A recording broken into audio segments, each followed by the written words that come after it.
In Jesus' ministry, the issue of what are the most important things to do in life came up at least twice. Mark 12:28 and Luke 20:25. The most important thing to do in life is to love God with all our being. And the second is to love our neighbors as ourselves. These commands are from the Old Testament. And this command to love our neighbor is noteworthy for how it is introduced. Leviticus 19 says, "Then the Lord spoke to Moses, saying, Speak to all the congregation of the sons of Israel, and say to them, You shall be holy, for I, the Lord your God, am holy. You shall be holy, for I, the Lord your God, am holy." After he says this, he tells them 15 times in this chapter, "I am the Lord your God." So each time you can consider it as an affirmation of his holiness, a reminder. God is holy. But what does that mean? It means that God has a special place in life. He's not like anything else you know.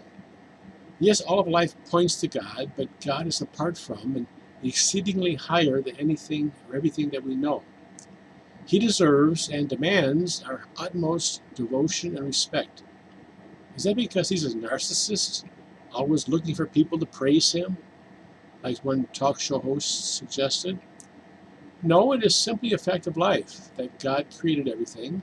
Everything holds together by his power. Our very existence and life depend on God. Just like we need food and air and water, we need God. It's just that most people don't know the extent of it.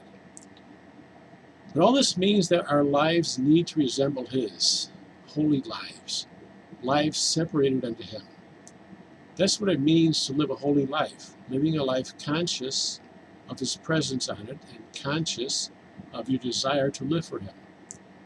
So Leviticus 19 covers a number of things that entails. And twice it mentions loving other people like yourself.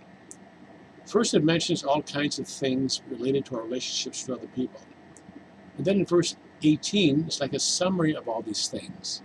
You should not take vengeance nor bear any grudge against the sons of your people. You shall love your neighbor as yourself. I am the Lord. But then later, he mentions it again, but slightly differently.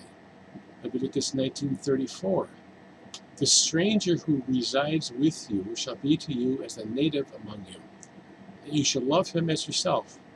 For you were aliens in the land of Egypt. I am the Lord your God. This is a verse about immigration, one of the most contentious issues facing our country today. We need to divide this issue into two separate, distinct issues. The first is government policy. Briefly, I would say that a government or a country has the responsibility and the right to know who is coming into the country. And anyone coming into our country should have a medical and background check first. Governments exist to take care of the people of their countries first, like you take care of your own kids before all the other kids in the block. The second issue is the personal one. You are to love this person as yourself. They're human beings created in the image of God for whom Jesus died. After loving God, this is the most important thing you can do. Love other people. It's easy to focus on things we do that we consider important. Every person we meet is created in God's image. We need to respect them and be open to any way we might have or might show God's love to them and minister his grace to them.